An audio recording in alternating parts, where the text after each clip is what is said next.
TSA is warning passengers to think twice before plugging your phone into charging banks at airports. Yeah, many of us have done it. That's because hackers can install malware at USB ports, and that makes you vulnerable to attacks. Fox 13's AJ Janabel joining us from the airport. So AJ, this type of hacking has a very specific phrase attached to it.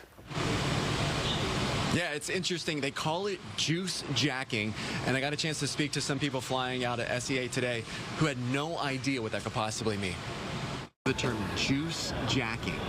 I have not heard that term. Yes, I don't know what that is. A juice jacket? Yeah, juice jacking, like Juice jacking in the airport. Yeah. Like little juice, like apple juice and orange juice on there. Yeah, that's actually all that really comes to mind right now. Maybe you have a smoothie or juice restaurant in the airport.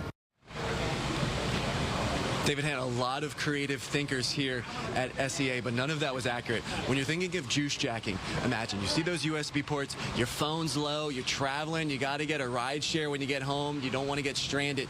So you plug into the USB port. TSA warns people that hackers can then get your data. Now, even though the flyers I spoke to had no idea about the term juice jacking, a lot of them already knew about the concept.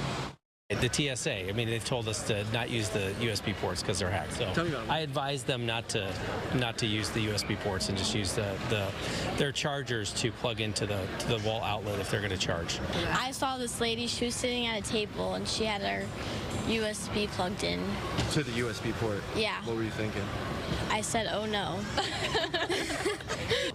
Oh yes, I don't like to plug into the USB ports because I hear that people can hack your phone or steal your information or something like that. I'll probably still plug it in with my wall charger on there, just not the USB plug in there, so I'll just find one of those outlets, I think.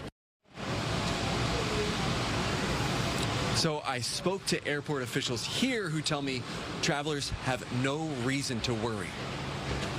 Airports have been doing upgrades for millions of dollars for projects, and so why would we spend that kind of money into something that's going to be a problem for our customers? That's not what's again. And we've seen no one that's had any problems with that. We've had no incidents reported, or we've had no updates from anybody that said they've had any challenges with that. So what TSA says you can do to make sure that you protect yourself is bring one of those portable battery chargers. Just make sure that they're TSA approved, or as you heard from some of the flyers, plug right into the wall instead of those USB ports. The other thing that TSA warns about when you have this bad boy is be wary of those free public Wi-Fis, especially if you're making any purchases. Back to you guys. Those are good tips, because I'm with that guy in AJ's story. I literally, when I heard juice jacking, I told you, I said, is that like an apple juice jacking? Yeah, what's happening? Watch out for your juice boxes, right? There's so many things we have to be careful for these days. That's a good warning, though. Yeah.